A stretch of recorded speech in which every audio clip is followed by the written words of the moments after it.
be singing for you a song for birthday. And so I'll lead this because naturally I've been singing since I was in standard 3 up to now. So you come to my house, you find me singing. So happy birthday to you. Happy birthday to you. Happy birthday, dear Jasmine. Happy birthday to you. Can the other guys join me? So when I start singing, you need to join. So when I'm singing, you sing along with me so that it sounds great. And Ryan, even you should join. I want to see the mics deactivated and the people singing along. So happy birthday to you. Happy birthday to you. Happy birthday, dear Jasmine. Happy birthday to you. Why is everyone not joining me? Joyce, you can't sing. Ran, you can't sing, even when we are not seeing you. Alusa, you can't sing. I don't know who else is here. I'm seeing somebody from Capabella. Can you guys join me to like celebrate Jasmine? So we'll go one more time. So I'll count 1, 2, 3. Alusa, your mic is not on. That shows that you're not joining the singing. That's okay now. So I'll count for 1, 2, 3. Happy birthday to you. Happy Happy birthday birthday to you. Happy birthday, dear Jasmine. Jasmine. Happy Happy birthday to you. How old are you now? 11. How old are you now? 11. 11. How old are you now? Birthday, dear Jasmine. Dear Jasmine. Happy birthday to you. Thank you guys. Thank you guys. Thank Jasmine, we are so happy for you. And Jasmine, I'm just wondering, we met last time at the village market, right? Yes. And you are with Kellen, you are with Tuni, you are with Keisha, is that correct? Yes. And who else? It's just and them. your parents, of course, but I'm now just talking about the kids. Just them. Have I mentioned everyone? It was Jasmine, Kellen, Keisha, Tuni. Am I right? Yeah, I think those are the people that I saw at Village Market. Yeah, so anyway, Jasmine, it was a pleasure seeing you with your siblings and your parents at Village Market. I was very excited. And I don't know if you're with Tuni. Please tell Tuni I've said hi if she's there. I was also absolutely. Sadly, yeah. She's not here, yeah? Yeah, sadly. No problem, don't worry. But just pass my kind regards to her. I was so happy to see her. She's such a brilliant girl. Yeah. Then to Alusa, I heard you saying that Ran is with Sunny. Ran is not with Sunny. Sunny actually left early this morning. Sunny joined the Girl Guides / Scouts movement. So they are celebrating the Founders Day in Nyeri today. So they left very early to go and do the things that the Scout movement does. So that's why she wouldn't be joining us today. It's only Ran who is here with us. To get us moving, I'd like to just say we are on the right course. I can see Emma. Emma, good morning. How are you? Video. Actually, Emma, it's a good afternoon. I'm sorry about that. So what I'll do, I want to project what we are doing today. There's a question we asked you. At some point, I'll ask you to give me your responses to the question. But for the time being, I'd like to, wait a minute, I thought I'd opened my materials, but give me a second so that I open the slides. Then I'll make the projection. Oh, all along I had thought that the resources were there. So last week we told you to go home and do, rather you work on an assignment to write about savings, to write about income, to say something in your own words about investments. And what we'll be doing is to ask you to tell us what ideas came through your mind, examples that you have for income, how to make income, what your thoughts are about investment and what your thoughts about saving. Remember, for you to invest, you need to first of all save, because you cannot invest something you don't have. But sometimes you might go into borrowing. That's why today we'll talk about loans. And so just a second, I think when I was done preparing these materials, what I did is to actually close the file, yet I was supposed to keep it open because the class was just a few hours away. So now I have the slides and I'm going to project, and you'll be able to see for yourself what we're discussing today. So before we get started, I just wanted to say to Jasmine, Jasmine, you're young, you just turned 11, but you are simultaneously a very brilliant person, because I always tell guys, you need to listen to how Jasmine speaks, how she thinks. And this is a sign of God's blessing to Kenya and Africa, to have people like herself. And you see the ability to have unique talents like yourself, Jasmine, like Ryan's coding ability, like Emma here, she's a talented artist. Someone like you, Jasmine, you find that in countries like the USA, they just have a few brilliant guys. Yeah. So you could be, Jasmine, you could be our Marissa Mayer. Marissa Mayer is the former CEO of Yahoo. Okay. There's another lady, forgotten her name. She just resigned as the CEO of YouTube. She's one of the founding, employees of Google, and she was put in charge of YouTube, and she's run YouTube for the last 10 years. And YouTube is a massive success, because you see, YouTube is now even closing down TV stations. Now people are not watching TV, people are going to YouTube, and that lady did it. And I'm telling you this story as a girl to show you that actually you could be the person leading some of these innovations on behalf of our country and our continent. And this is how countries transform their people when they have got the people luck. You're lucky to have someone like Jasmine. You're lucky to have someone like Ryan. You're lucky to have someone like Sasha. You're lucky to have someone like Emma. Okay, and these are the people, just a small group, constellation of just a few people. They innovate, and they're the ones who actually make a difference, a few years down the road, and transform people's lives.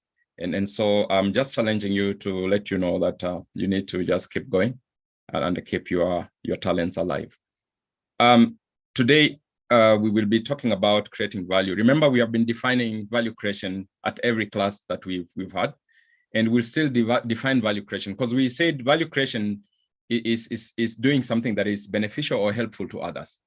And when we were giving examples at home, when you help your mom to clean utensils, take care of the baby, clean the house, you're actually creating value because you're doing something beneficial. And your parents, where they work, they are also creating value, because if your parent is in charge of human resource, for instance, and he or she is helping to get the employees accountable for the roles they were recruited for, is helping the organization to bring in the most talented people to work for the organization, then that role of HR is creating value for the organization. So value creation can be seen in so many ways. And that's why this topic is very important. But today, as you'll see in the next 2 slides, we'll be looking at how value is created by having assets and liabilities. And when I say liabilities, I want you to just think loans. If somebody gives you a loan, and a loan is money you have borrowed, a loan is a liability. So if you think the word liability is too heavy, just think about it as a loan. You can borrow. You can even go to a shop and borrow. I remember when I started working, my salary was very small. And so I used to go to the shopkeeper, and I would tell the shopkeeper every day that I want bread, I want Blue Band, I need salt. And the shopkeeper would write down in a book the things that Evans has taken. Then at the end of the month, when I get my salary, I go there, I tell the shopkeeper, now tell me how much I'm paying. Then I clear. But I thank God that those things ended, because eventually God blessed me and I stopped borrowing. So let's now just calm down, because I wanted to provide you with that background. I find this slide to be very important. So I know you're seeing it now maybe for the 3rd time, but I'll not be tired of reminding you to read. Don't read just for passing exams in school. I want you to read even outside your schoolwork.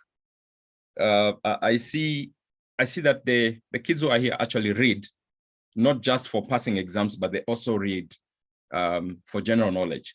So for example, I see Ryan reading a lot of stuff.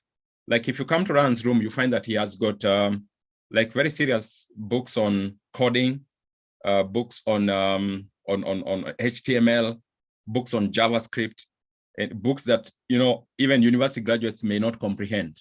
But those are the books the guy is reading.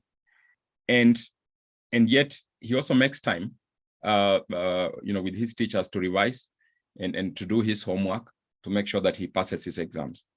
And you see, the power of reading is that it liberates you. You become even happier. People who read a lot actually are happier than those who don't read. People who read a lot are less stressed because they have made themselves better.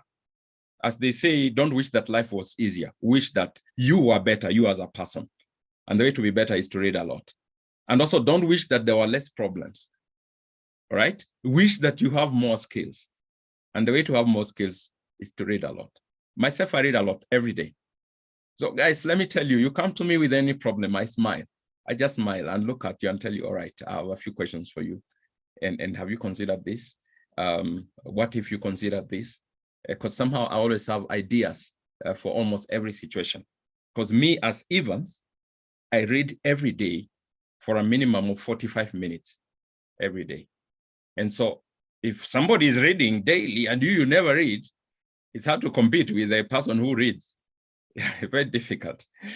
So, but I'm not saying life is about competition. The thing is that the world is attracted to people who are well-read and people who are more knowledgeable.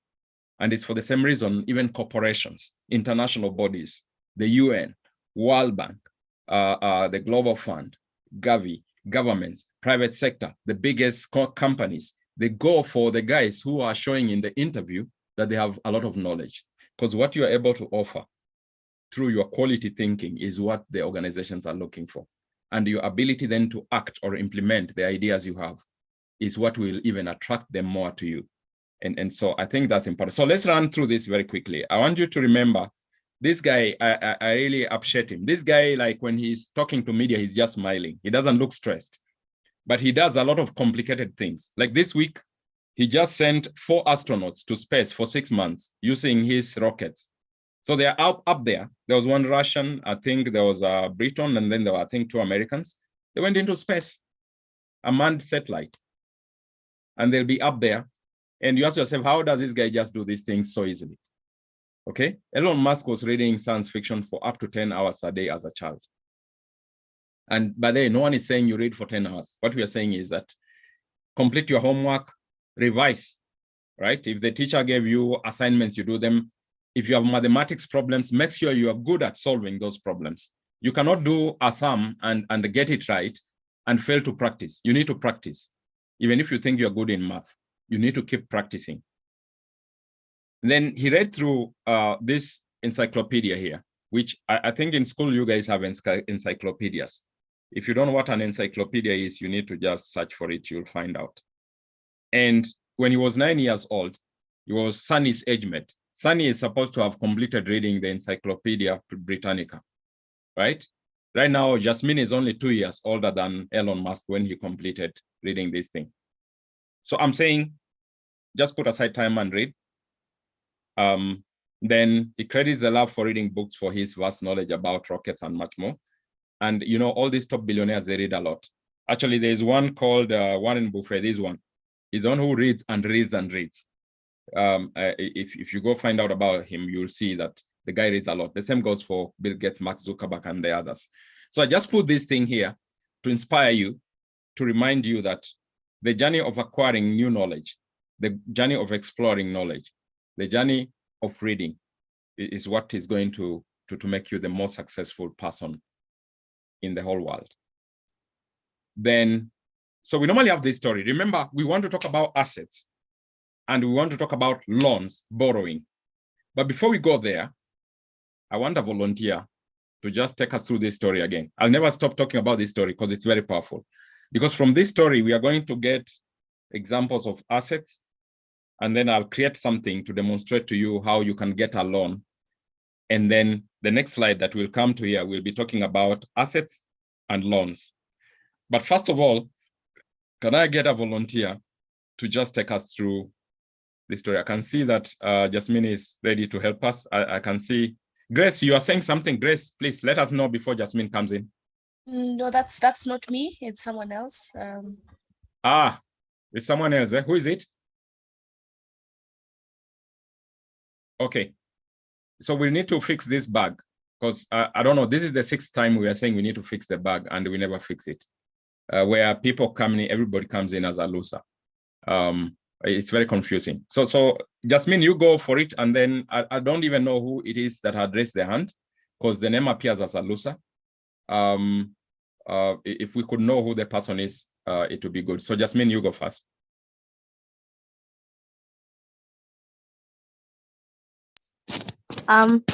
So there was once a story about person A and person B. Yeah. They both had a business where they fetched water from a river and brought it back to their tank and brought it back to the village for them to sell. Yeah. The river was far and it was about 10 kilometers long. And it was on a very steep hill. And each of them had to go every day to get the water. Yeah. Now, person B wondered there must be a simpler way to do this. So he decided to invest his money and buy a water pump that goes all the way from the river to a tank in his village. And his innovation worked when he could get water more faster and much safer. While person A continued to fetch water from the river and sell it by foot. One day he slipped and broke his back, and his business slowly collapsed as he couldn't fetch water anymore, and no one else was there to help him. On the other hand, person B hired an apprentice who could also run the water tank while he was away, so that his business could still thrive. Thank you. Thank you so much. So before I just break down what Jasmine has told us, I'd like to give a chance to the person who had raised their hand. I think there's someone who had raised their hand other than Jasmine. Please just speak. Because your name is not typed correctly as you, it's typed as a loser. So just speak, please.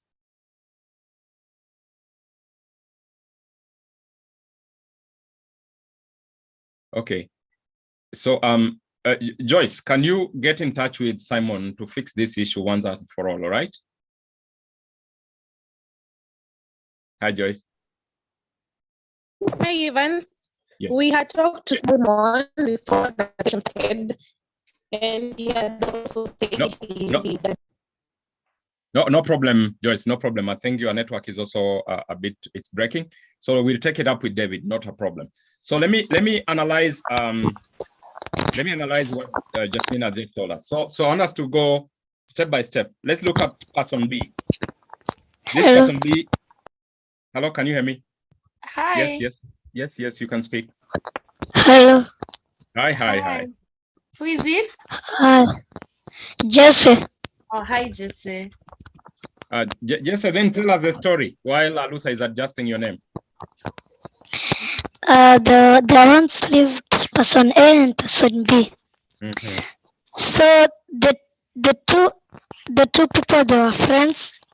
Mm-hmm. They used to go to the river almost 10 weeks. Yeah. So person B thought, let me have a way to fetch water. Mm-hmm. So he went to his savings and take some little money. Yes. And bought a water pump. Yes. After that, person A continued to fetch water. Yes. The day began, and then person B, when he was away, his company could still work, and person A, when he was tired, the company failed. Thank you. Thank you so much, Jesse. Good job. Very good job.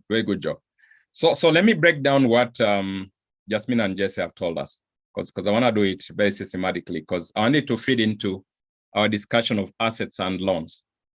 So let's start with person B here, the guy who bought a water pump. Think fast. You have to think fast. You know, I've told you before that a lot of people don't take thinking seriously. Even adults who work for, you know, some serious organizations in this country, they don't believe that they need to block time to think. People just want to do things. They don't want to look for specifics about what they're about to do. They don't want to look for the methodology that they should use to solve the problem. They don't think about the need to be consistent in approaching certain, you know, problem situations. So the thinking is not there. So you find a lot of people end up with substandard responses to situations because they don't think. Because people take thinking for granted, yet actually it's the number one business of a human being to think. So let's see what person B did. He went through a thought process. You have got to think. And when you think, you need to put your thoughts on paper. It's better to put your thoughts on paper or type them in your laptop. If you have a laptop, type them somewhere in a file where you record your ideas. Think as you write. And that thinking made person B to come up with some thoughts and ideas in his head. And you see, first of all, to have the ability to think the way person B did, you have got to be disciplined. There's something we call disciplined thought. Disciplined thought means that you know your responsibility for your success. So person B understands his responsibility for his own success. Because we say that discipline is knowing your responsibilities and acting on them. And one of the responsibilities that person B has is his success. His success is his responsibility. The same goes for you here. Your success is your responsibility. And so person B engaged in thinking around his responsibility that we call success, his success. And he engaged in disciplined thought. And when you're disciplined, you demonstrate your knowledge of your responsibilities. That's number one. Then you take action. So he undertook a thought process around how to be successful, because person B wants to succeed in what he's doing. And he had a criteria for success. And for him to ensure that he is successful, right, he had to make some decisions around what should he do. So he decided that I'll come up with some ideas on how to turn around my business of supplying water to the neighbors and the people in the estate where I live. So here we are talking about discipline thought. And because discipline is knowing your responsibilities and taking action on them. One of his key responsibilities is his success. So he acted on the need to be successful. So he took a decision. There's a guy called George Marshall who says that the most important responsibility of a leader is to be able to decide. So he took a decision that I'm going to come up with ideas of how to make my business successful, or rather what I'm doing successful. And he picked one idea. That idea was to buy a water pump and pipe the water into the estate so that people just arrive and buy clean water at source. They don't have to worry about the hygiene issues around the transportation of the water. Because when it is piped, it's generally, coming without human interaction, and therefore the water arrives almost as intact from source. So the idea was to buy a water pump. So person B went ahead and tested the idea. And with a water pump, the good thing with the water pumps, they're not expensive. You go and check in Quickmart and Naivas. And he implemented the idea. And you see, we say it, you can have a creative idea, but until you act on it, it will not be an innovation. That's why in school, they'll teach you about creativity and innovation. Creativity has to do with coming up with the ideas, and innovation has got to do with implementing the idea. There's a study that was done just a few years back that shows that the most successful organizations, most of the time you find that 12% of their success is because of the creative ideas they have. And 88% is the ability to turn those ideas into actual solutions for people to use. Your ability to implement the idea so it becomes an innovation or a solution is what makes you successful. So it's 12% idea, 88% action or implementation. So if you just lie in bed and think about ideas and you are not going out there to like get those ideas implemented, then you are succeeding only 12% of the time. You'll only hit the remaining 88% when you take action. So he took action, bought the pump and laid the pipes, and the people started getting the solution, water supply into the village. Okay? And I want you to pause here. I want you to pause here at the innovation stage, because you see he has used money to get the pump and to purchase the pipes. One of the ways he could have actually purchased the water pump is by taking a loan. Taking a loan. And when you take a loan, we call it a liability. You go to the bank, okay? Standard Bank, Equity Bank, KCB, and you tell them, I have this idea. I need 20,000 shillings to purchase a water pump, and I need an additional 10,000 to purchase some pipes to lay them into the village so that I can supply water. So this idea of mine, I've done some analysis. I'm going to sell, 500 gallons of water every day. Each one is going to go for 40 bob, okay? So 500 times 40, that is 20,000 per day that I'll be making. So 20,000 per day times 30 days, sorry.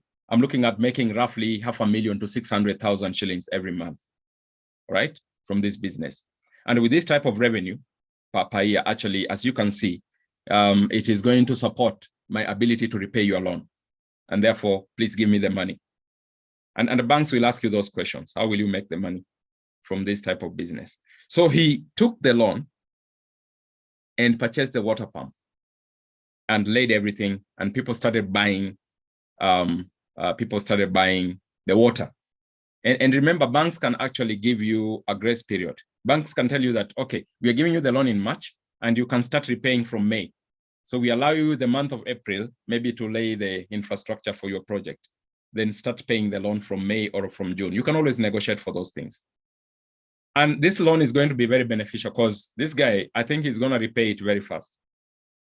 Sometimes you need to protect your idea. Like, I'll give you an example. You find that the guys who come up with innovations, I can see hands have been raised. So I'm going to pause in just a minute. In terms of protecting your ideas, you'll find that there are ideas. You can come up with a formula, for instance, for an app that enables maybe farmers to supply hotels with food. You can come up with an app like the one Jasmine is working on to help expatriates to find services in Kenya, to identify, lawyers, to identify, landlords, to identify where the markets are to buy things, to get so many services, including even the hospitals where they can go under the ratings for those hospitals. Such apps and ideas, actually, Jasmine, you need to protect, because there are guys who are going to come and copy your idea. They start making money from your sweat. So I'll pause there because I see that two hands have been raised. There's Jesse who is asking a question, and Jasmine also has raised her hand. So can we have Jesse asking first, then Jasmine? How does someone copy ideas? It happens a lot. It happens a lot in our country. So you find that you start a business, let's say where you are living, Jesse. You start a business of, let me give you a good example. I want to give you a simple one and a complex one. So a simple one is you start selling mandazi outside your house, Jesse. And your neighbor sees a lot of people lining up to buy your mandazi, you're making a lot of money, then they copy it. And that is legal. There's no problem with that. That type of copying is okay. We call it perfect competition. It is very okay. You can't have a monopoly for selling mandazi. Yeah, right? And then let me give you another example where you really need to protect and prevent people from copying your idea. So a concept like KeyEdPesa, for instance. You see, if the guys of Safaricom find you selling ideas to guys telling them that you are the one who owns KeyEdPesa idea, and that you are now rolling out services as M-Pesa without Safaricom's knowledge, then you are illegally trying to copy their idea, and they'll sue you. But I'll give you a better example of technological copying. Just a few years back, around 8 years ago, Apple, Apple, the phone maker, they sued Samsung. They sued Samsung because Apple was claiming that some of their software and the technologies on their phones had been copied by Samsung. And actually, courts ruled in favor of Apple, and some damages were actually paid to Apple by Samsung. And there are a lot of cases going on where people are suing other companies for copying their ideas. So there are ideas you need to protect. There are others you can't because of the fact that some things are replicable. Like that example I gave you of opening a shop for doing salon. You are doing hair for the ladies. Anyone else cannot come and open a shop for doing salon next to yours, and you'll do nothing about it. And even this water pump here, anyone else can come and buy their water pump and pump their water in the village. And the person B should not have a problem with that unless there is a government law that prohibits him, or rather prohibits others from doing what he's doing. So let me give Jasmine a chance to also speak. With what you've just explained about loans, yeah, I can try pushing up the story to match the lesson. So instead of him invest, wait a minute, Jasmine. You're saying with what you've heard about the loans? I can try switching up the story a bit, like how he gets the money. Please. So instead of investing money, which is like a kind of an asset, he took a loan from a rich uncle, and he gave him a grace period of 1 year. Mm-hmm. And with that loan, he was able to innovate to buy the water pump, and he got a lot, and he was able to pay more money in return for what his uncle did. Yeah, actually, I really love that. I love that because if you have good relatives who can lend you money, me, I would want to borrow money from my relative because, first of all, relatives forget to charge interest. So they just charge you the principal, yeah? The bank will charge you interest, isn't it, Jasmine? Yes. But you see the way relatives operate. I've borrowed money from relatives. When they lend you, when relatives lend you 10,000, normally they don't charge you interest. They tell you, okay, you refund me after 2 months or something like that. And you just refund the principal of 10,000. But if you go to Safaricom and you try to Fuliza 5,000, yeah, Safaricom is charging you a heavy interest. Actually, you're going to pay an interest of close to 20% on that money. And if like you look at the mobile bank loans, if you go like to KCB and you try to take a loan from them, I think they could charge you an interest as high as 20% also, or thereabout, if you check. And the money becomes very expensive. So I really like that idea, Jasmine. I really like that idea. If I know that I have a relative who has cash flow, I'll actually talk to the relative and borrow from them, take the loan, then I plan to repay. Guys, you need to listen to what Jasmine just said. Yeah. And it can also be a benefit to the uncle because because they live in the same estate or village, so he'll also get water. He'll also get water. Yes, I agree. He'll also get water. I just realized when you're making when the creative idea and the innovation is the same thing as discipline and disciplined action. Like discipline, knowing your responsibilities, but disciplined action is acting on them. Exactly. Yes. If you can you can know your responsibilities, but not act on them. That won't get you. You may get little to no credit on knowing what your responsibilities are, but you'll get more credit if you act on them. Exactly. Creative ideas. Yes. And you know what you're saying, Jasmine, is that your success is defined by your daily agenda, what you do every day. And it's always good to have a plan. It's always good to have a plan, like person B had a plan. It's good to set goals, what you want to achieve. There's a study that was done in the US, which I can't trace the source of this study because I heard it from an audio by an influential guy called Jim Rohn. And Jim Rohn said that in the US, actually, which I think that statistic could be cross-cutting around the world, it showed that actually around the world, only 3% of people in America actually plan what they want to achieve. And then the rest, 97% work for them. Yeah, are we together? So I really like when you have a hand raised by Jesse. Yeah, Jesse, you have a question.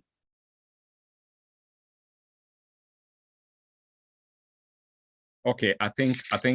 How do you create ideas? We'll come to that. Actually, we have a topic on that coming in the days ahead. So we'll handle it. I think we'll draw your attention to that on the calendar. So let's handle that during that session. So for today, Jesse, okay. I want us to just continue. So other than what I told you about protection, what person B has done is that he has created value, or she has created value for the people. Jasmine just told us that one of the people benefiting would be the uncle. Maybe the uncle is so rich, he has a dairy farm where he needs a lot of water for the cows, and also to irrigate the Napier grass so that the cows can be well fed. And so that's value creation, even for the uncle. And, you know, one other way actually to just deepen Jasmine's example of borrowing from the uncle is that actually person B could give the uncle a stake, maybe a 30% stake in the business, and tell him that, okay, the profits we make, you'll get 30%. And then the uncle forgoes the repayment of the loan, so that the loan becomes his shareholding in the company. Then there's a price. You need to price your water. Person B was able to price his water. Both him and the person A were charging 50 shillings.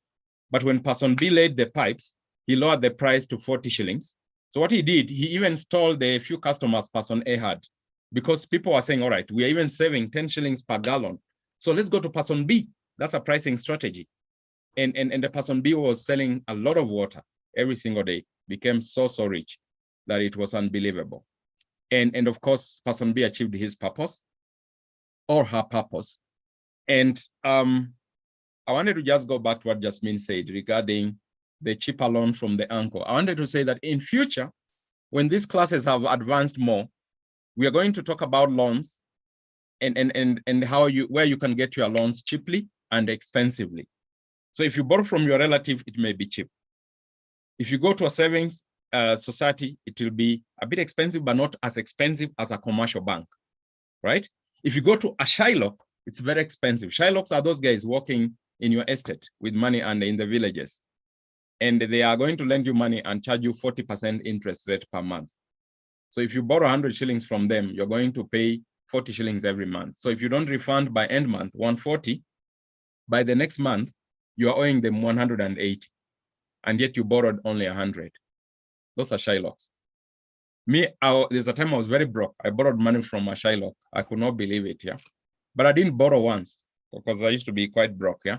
So I borrowed from the Shylocks severally, and the Shylocks are very expensive because you go to the Shylocks for small things. Those times there was no Fuliza. Safaricom was a distant away from lending money through Fuliza. So you go to a Shylock and tell the Shylock, I need 500 shillings. I can't sleep hungry. I need to go buy some meat. Yeah, and the Shylock gives you money, and it was quite expensive. So we'll discuss that in one of the sessions in future when this class advances. So let's look at what is an asset. This is part one. Part two will still come back to this slide, so don't worry if you don't internalize everything. So I want us to answer, first of all, the first bullet. Why is value creation important? Remember, we defined value creation as doing things that are beneficial or helpful to people, to society, to your school, to your teacher, to your classmates, to anyone around you. You can create value for them, even for the government of Kenya and even for the world. But the question is, why is value creation important? Why should you care about value creation, you as a person? So Jesse, can you answer that question, please?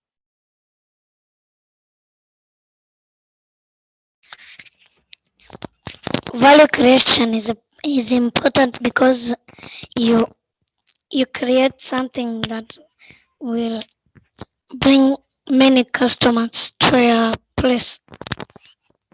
Yeah, so Jesse, can you use the example of person B in the story we just shared here? Use the example of person B to tell me how value creation is important. I want a real example in life using that story.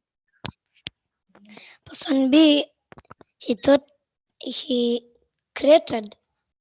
an action to to tell person A that I needed to buy a water pipe, or he did not tell him. So the value creation is very important because it helps people when they're thinking of something, of important things. That's good. That's good. Anyone else on bullet 1? Ryan, do you want to contribute today? You are very quiet. Even Sasha is here. I think Sasha is in this class. Yeah. Sasha, I can see you. Yes. Yeah, Sasha, do you please tell us something? Yeah, on the first bullet. We love you. My friends are here, and my friend wanted to ask you a question. Please, just ask. She has run away. No problem. Not a problem. Not a problem, Jasmine. Not a problem. So, Ryan, can you make any contribution to that?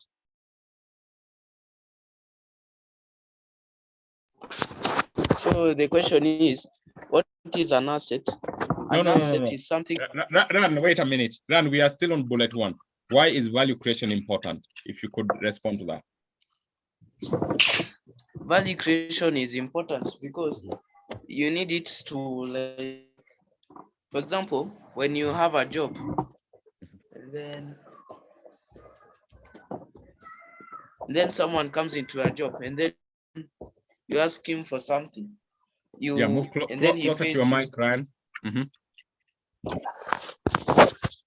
A customer comes into a job, and then he asks you, he wants a cup of coffee, and then he pays you the money, and then you value creation.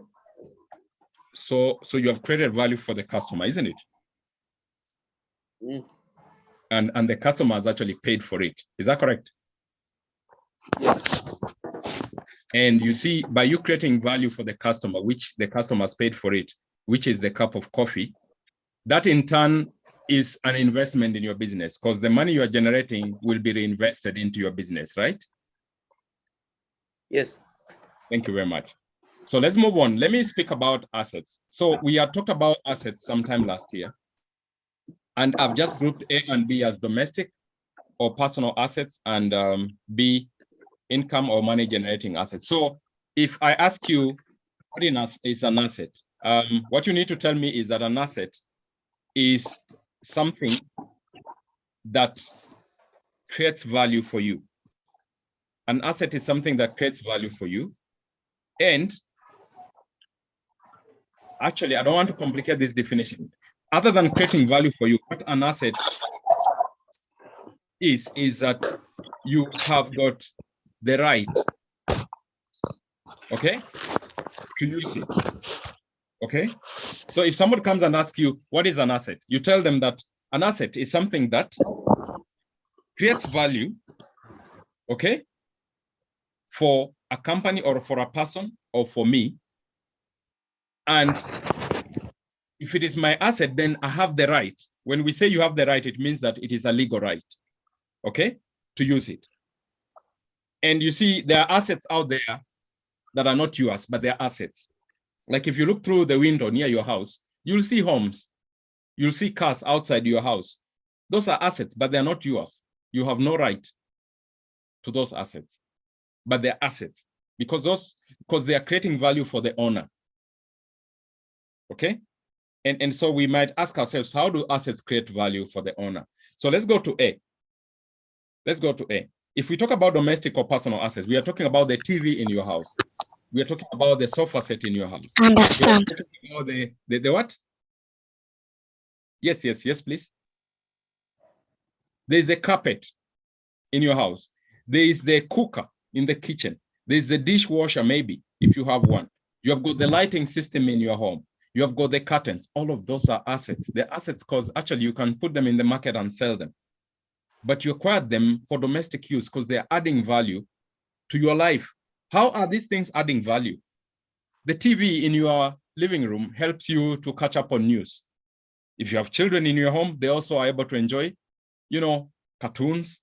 They're able to enjoy, animated movies, from Disneyland and DreamWorks, right? If you have got a nice set of sofas, yeah, you relax after a hard day at school or a place of work. Come relax, feel life is good, right? So they bring comfort in your life, which is value. Yeah, you're improving the quality of your life using those domestic assets. Can you guys tell me some of your domestic assets using the example I've given? What do you have? There are some I've not mentioned, unless you want me to mention the whole list. We're almost done. This is the final slide. Can I mention? Yes, Watching yes, yes. TV. Yes, a TV is an Please. asset. It's a domestic asset. Jasmine, I can see you. Yes. I hope you haven't said cushions, mattresses. No, I haven't said those ones. The mattresses, like cushions you use. There Yes. what else can you use? Even the Like bed, where you put the mattress, isn't it? bed frames, chairs, books, electronics, unlike the TV, like Yes. phones, laptops. Yeah. They can all be assets you can use you can sell on the market, but you have them for your personal use. Yeah. Then I know income generating assets too. Yes, please go ahead. And for income generating, we mean you own those assets, they create value for you, but you have made them available for other people to use and pay you, isn't it? Yes. Yeah, you give us some examples there, Jasmine. Examples of these type of assets include property or land, or they could include, like, let's see, what else could they include? They could include even motor vehicles. Yeah, motor vehicles, and a lot and many more, because not only do they create value for you, they create value for others. Exactly. They create value for you, but also for others. So for you, it's the income, then for others, they're benefiting from them because the other people you have rented out to are using them maybe to generate income or to fulfill their objectives, isn't it? Yes. And when you've created value with those those customers, they may tell their friends, family members about your business and bring more people in. Exactly. Make your business more profitable and more profitable and successful. Exactly. And it will be good for you and them because you've created value. And that's why it's also important. Yeah, Jasmine, you're very intelligent. You see, you are even bringing in the referrals. They'll tell their network, which will help to grow your base of customers. And they say if you want to succeed, you need to build a monopoly in just a small market. And how you do that now is to get those referrals from this. What's the meaning of generating? Hold on, Jesse, for a moment. I'll call you in shortly. So you satisfy this small group of customers who in turn do what you are calling, Jasmine, the referrals. And Jasmine, you also have a lot of vocabulary, Jasmine, because earlier you talked about bed frames. I really like that. I've never used such a word in my life. As all of us, we just talk about beds. But now, you brought in a concept of bed frames, because you see, we slot the mattress into the bed frame. And thank you so much for that lesson. I've learned a vocabulary from you.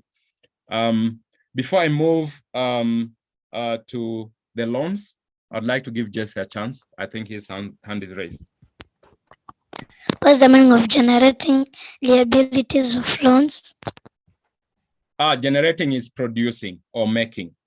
So if you are making money from an asset, then the making is the generating. The meaning of generating or generate is to make. The other word for generate is to make. I hope we are okay, Jesse. Yes. So in future, I'll try to adjust the language. I'll talk about money-making assets and delete the word generating, because generating looks a bit confusing. But I really love the question, Jesse, because you are providing us with a very good feedback to help improve the quality of the learning. Yeah, Jasmine, you wanna say something? I saw your mic. I just wanted to add to what you say. The customers are key to success, so you need to satisfy them with those so that they can use those referrals. Exactly, yeah, exactly. Because when the customers walk away, then normally even the board of directors is fired. You see, a company like Tuskys could not satisfy customers, so the whole company disappeared. In fact, all of us here have forgotten about it. Then Nakumat disappeared. Nobody thought Nakumat could fall. There's no institution that is too big to fall when it starts messing around with customers. So Jasmine, you're right. Customers are critical. You gotta satisfy them and meet their expectations. So to finalize, what is a loan? A loan is the money you borrow. And I think we gave an example in the story of person B and A. And when somebody lends you some money, like your uncle gives you 40,000 to go start a business, that is a loan. You'll repay. People in Kenya like borrowing money. Every day people call you to say, just lend me 1,000 bob. I'll refund you next week. And that is a loan. And the other word for a loan is a liability. So you, the person borrowing, you have a loan to pay. You can even borrow from the bank. And for you, that's a liability because you are liable. The word liability comes from liable. Liable means you owe somebody. You're supposed to do something for somebody, give back their money. But I want you to use the word loan more because loan is more common. In Swahili, we call it kukopa. Kukopa is to borrow. Okay, so what is a loan? So in very simple words, this is money that you are lent by someone else. If somebody lends you money, that is a loan. And the lending doesn't have to be money. People can even lend you goods. Yeah. And then when you come to repay for those goods, you can repay with money. So like the example I gave myself, when there are days I used to be very broke, I used to go and borrow unga for ugali. I used to borrow skuma wiki. I used to borrow some eggs to cook some food. And then at the end of the month, the shopkeeper has calculated the amount that those goods are worth. Then I pay the shopkeeper. So the liability can be in form of goods. And examples, there are personal loans. So personal loans, there are guys here in town actually who actually take loans to buy a TV. Okay. There are guys who actually take loans to buy a car. I'll just tell you personally, I waited. I had to save to buy a TV. It is not a good habit to take loans to buy a TV. I just want you to stick this in your mind. Taking a personal loan for this, personal consumer things, it's not a good idea. I'm just telling you to keep that in your DNA. It's gonna destroy you. The only loans you need to be thinking of taking are those for setting up a business, like here in the case of person B and person A.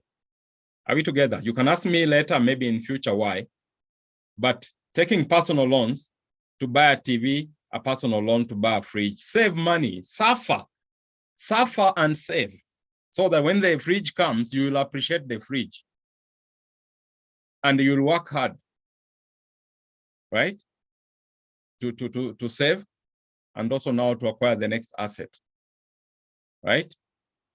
The only asset that I've seen where people are taking like mortgages, if you can time your mortgage such that you're able to repay, because a home is something everyone needs, then you can buy a home with a loan. But I'll go into specific examples in the future classes.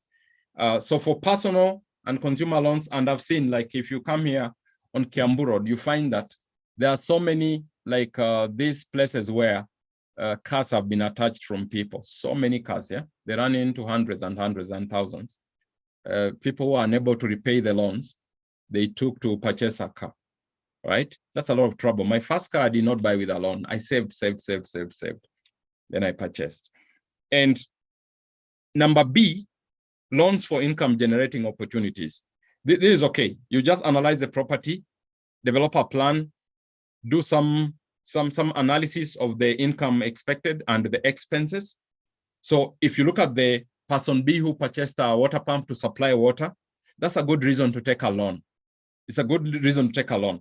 You can also take a loan to buy houses for rental or to build houses for rental. So you build this house or this building where you put offices, you have some spaces for residential where people live.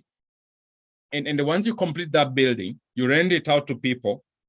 I mean, that's a good reason to take a loan. You can take a loan for such things because eventually, in due course, when you start earning the money from that property, it repays itself and no trouble.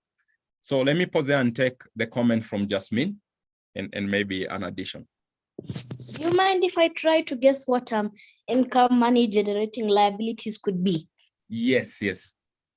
So there are two sides to the story. So so there's the landlord and then of course the tenant. Yes. So I think when you're renting out a place, when you're renting out the place, it's an asset for the landlord, but kind of a liability to the tenant. Yeah. So am I correct, or is it personal liability? That one, if you are renting a house and you are paying rent to the landlord, that is it depends. It's a personal liability if you're using the space to live in it. Okay? And remember, living in a place, that's a basic need.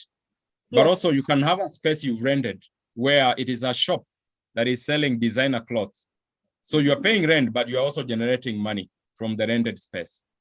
Okay. Okay, thank you for clearing that up. I just wanted to make sure.